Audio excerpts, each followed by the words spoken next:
America और Greenland के इस एपिसोड में लास्ट एपिसोड के अंदर हमने डिस्कस किया था कि क्या होगा कि अगर ये लड़ाई सही में हो जाती है। आज डोनाल्ड ट्रंप एक बार फिर से ग्रीनलैंड को लेकर के स्टेटमेंट देता है। अब ये स्टेटमेंट और बड़ा है क्योंकि अपने एक इंपॉर्टेंट विजिट से पहले डोनाल्ड ट्रंप ने स्टेटमेंट दिया है।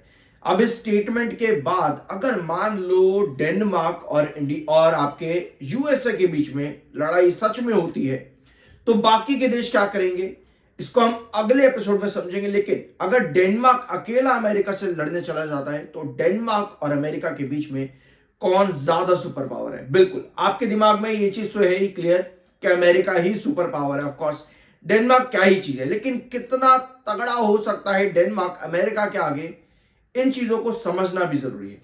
तो आज स्टेटमेंट आया है आपका डोनाल्ड ट्रंप का, एक और स्टेटमेंट है। डोनाल्ड ट्रंप कह रहे हैं कि हम डबल डाउन कर देंगे ग्रीनलैंड में। डावोस विजिट से पहले एक बड़ा स्टेटमेंट ये है और इन्होंने ये भी कहा है कि कोई वापस से बैक हम यहां पर नहीं जाने वाले, हम पीछे हटने वाले यहां पर नहीं है। Saying there is no going back, पीछे हटने वाला नहीं है अमेरिका, ये क्लीन स्टेटमेंट दे दिया है। लेकिन अमेरिका और डेनमार्क के बीच में अगर लड़ाई हो जाती है तो किसके पास कितनी पावर है? नेवल फ्लीट जो कि सबसे ज्यादा इंपॉर्टेंट रहेगा इस वॉर के अंदर। और आज की डेट में ज्यादातर वॉर्स कैसे होती है?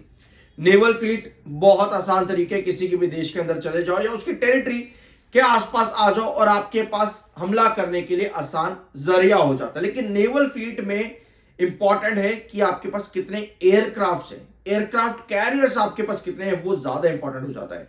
तो अमेरिका ऑफ कोर्स यहां पर आगे है, 440 नेवल फ्लीट है आपके अमेरिका के पास में, और डेनमार्क के पास है सिर्फ और सिर्फ 50 नेवल फ्लीट। तो डेनमार्क पहले पॉइंट पर पूरी तरह से पिछड़ा जाएगा अगर डेनमार्क अकेले लड़ने जाए यहां पर। लेकिन क्या हो कि नाटो के बाकी के मेंबर्स, बाकी के अराउंड 31 मेंबर्स अमेरिका को हटा करके बाकी के मेंबर्स कहे कि हम डेनमार्क का साथ देंगे और डेनमार्क के साथ हम वॉर में जाएंगे। आपको पता होगा यूके ने क्या किया है रिसेंटली, यूके ने ग्रीनलैंड में अपना एक फौजी खड़ा कर दिया है, एक फौजी बस। ये क्या इंडिकेट करता है? ये इंडिकेट करता है कि हम डेनमार्क के साथ खड़े हैं, हम ग्रीनलैंड के साथ में खड़े हैं और ग्रीनलैंड ऐसे ही कोई अपना कब्जा नहीं कर लेगा। ये इस चीज को इंडिकेट करता है। लेकिन जब एक्चुअल वार होगी तो क्या ये बाकी के नाटो मेंबर्स अमेरिका के अगेंस्ट खड़े हो सकते हैं? ये बड़ा सवाल है। इस सवाल का जवाब पिछले एपिसोड में हमने डिस्कस किया था और अगले एपिसोड में हम डिस्कस करने वाले। अभी तो हम यहां पर देखेंगे कि डेनमार्क और आपके यूएसए में आर्मी के अंदर और साथ में कितना इनके पास नेवल फ्लीट है, कितने एयरक्राफ्ट है, क्या क्या इनके पास बॉम्ब्स है, किस तरीके का इनका आर्टिलरीज है, इन सब चीजों को तो यहां पर देख रहे हैं डेनमार्क और यूएसए के कंपैरिजन में। लेकिन अगले एपिसोड में हम सिर्फ और सिर्फ यही देखेंगे कि पूरा नाटो अगर मिल जाता है तो अमेरिका कितना भारी पड़ सकता है कि नहीं पड़ सकता। तो सब्सक्राइब उसके लिए जरूर करना। अब आते हैं अगले, न्यूक्लियर आर्सेनल किसके पास कितने हैं? तो यहां पर डेनमार्क पूरा सफाचट हो जाता है, कुछ भी नहीं है, खाली मैदान है डेनमार्क के पास में। और यूएसए के पास 5177 न्यूक्लियर आर्सेनल से यूएसए बहुत आगे। तो दूसरे पॉइंट पर भी डेनमार्क पूरी तरह से पिछड़ा जाएगा अगर लड़ने के लिए डेनमार्क अकेला आता है तो। सेल्फ प्रोपेल्ड आर्टिलरी कितनी है डेनमार्क के पास? मात्र 19। और अमेरिका के पास है 671 सेल्फ प्रोपेल्ड आर्टिलरीज।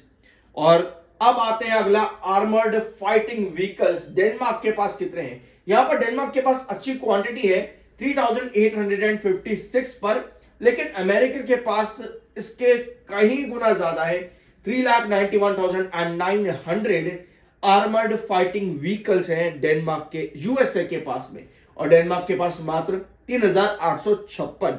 तो यहां पर भी डेनमार्क पिछड़ा जाएगा बुरी तरह से। और अगले पॉइंट पर भी क्लियर है, टैंक्स यूएसए के पास 4640 टैंक्स है और डेनमार्क के पास मात्र 44 टैंक्स है। अब डेनमार्क का जो रीजन है वो भी बहुत छोटा है, यूएसए काफी बड़ा है उससे, तो ये एक रीजन है। बाकी यूएसए सुपर पावर है, ये आप लोगों को मालूम ही है। और उस सुपर पावर के number of tanks, number of artillery, सब चीज पर नजर भी आ रही है। हेलीकॉप्टर्स कितने हैं यूएसए के पास में? 5843 और मात्र 34 हेलीकॉप्टर्स हैं डेनमार्क के पास। तो हर जगह पर डेनमार्क आपको पीछे ही रहता देखने को मिलेगा। ट्रेनर एयरक्राफ्ट यूएसए के पास में 2647 क्वांटिटीज के साथ में, डेनमार्क के पास मात्र 41 है।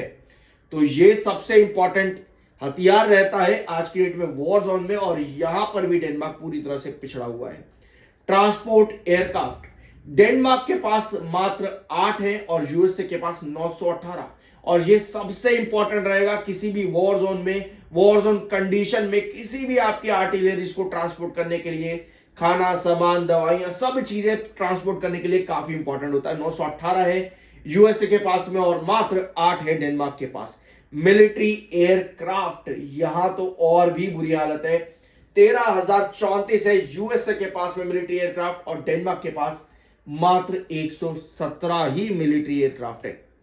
फाइटर जेट्स 1790 अमेरिका के पास में है और डेनमार्क के पास मात्र 31 फाइटर जेट्स है।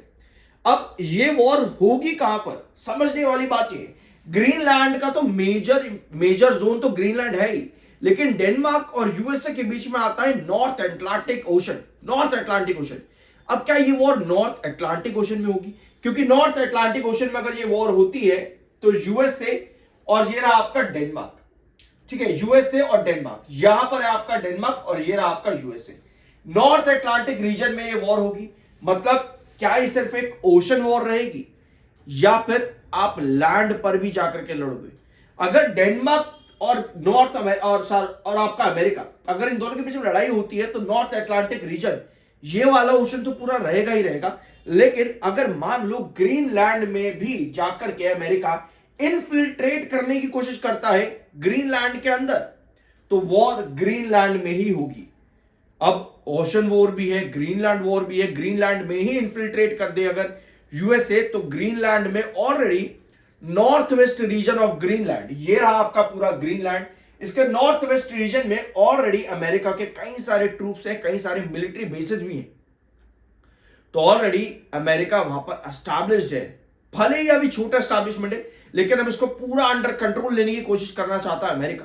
इस बीच डेनमार्क के पास भी ऑफकोर्स कुछ ना कुछ यहां पर है ही, बट अभी हमने सारा कुछ देख लिया। यहां पर डेनमार्क बहुत पिछड़ा हुआ है अपने छोटे से एरिया के अंदर ही, और अगर ग्रीनलैंड की बात आए तो वहां अकेले को सब कुछ पहुंचाने में भी डेनमार्क को बड़ी परेशानी आने वाली है। यानी कि अगर डेनमार्क पहुंचाना भी चाहे अपना सामान वाया नॉर्थ अटलांटिक ओशन, तो भी डेनमार्क को बड़ी परेशानी यहां पर होगी, क्योंकि अमेरिका नॉर्थ अटलांटिक ओशन को तो कवर करने की कोशिश करेगा ही करेगा, नेवल शिप्स जो डेनमार्क की थोड़ी बहुत है उनको कंट्रोल में लाने की कोशिश करेगा ही, लेकिन साथ में ग्रीनलैंड पर इन्फिल्ट्रेशन भी उसके लिए और आसान हो जाएगा, क्योंकि यहां रास्ता कुछ लंबा चौड़ा समुद्र नहीं है यहां पर, वेरस डेनमार्क के लिए काफी लंबा रास्ता पड़ जाता है। तो ये परेशानियां हैं डेनमार्क के लिए। बाकी देखते हैं, अभी के लिए तो स्टेटमेंट्स काफी खतरनाक है जो डोनाल्ड ट्रंप बार बार दे रहा है, और ये स्टेटमेंट भी आज ही के दिन का है। डावोस ट्रिप से पहले डोनाल्ड ट्रंप ने ये स्टेटमेंट आज के दिन दिया है कि हम पीछे हटने वाले नहीं हैं। अगर लड़ाई होती है तो क्या नाटो फोर्सेस भी आगे आएंगी? कहते तो हैं कि हम ग्रीनलैंड पर इस तरह से कब्जा करने नहीं देंगे, बट अमेरिका है भैया, क्या पता बॉयकॉट ही कर ले सारे के सारे मिलकर के ग्रीनलैंड और डेनमार्क से। तो देखते हैं आगे आने वाले टाइम पर क्या होता है। अभी के लिए ये इंफॉर्मेशन है, और ये है आपकी मिलिट्री फोर्सेस यूएसए और अमेरिका के पास क्या क्या हथियार हैं और क्या क्या फाइटर जेट्स हैं। अगले एपिसोड में डिस्कस करेंगे नाटो फोर्सेस अगर सारी मिल जाती हैं डेनमार्क के साथ में, तो यूएसए कितना भारी पड़ेगा या फिर कुछ और यहां पर बन सकता है। सब्सक्राइब जरूर कर देना, मिलता है अगले एपिसोड में।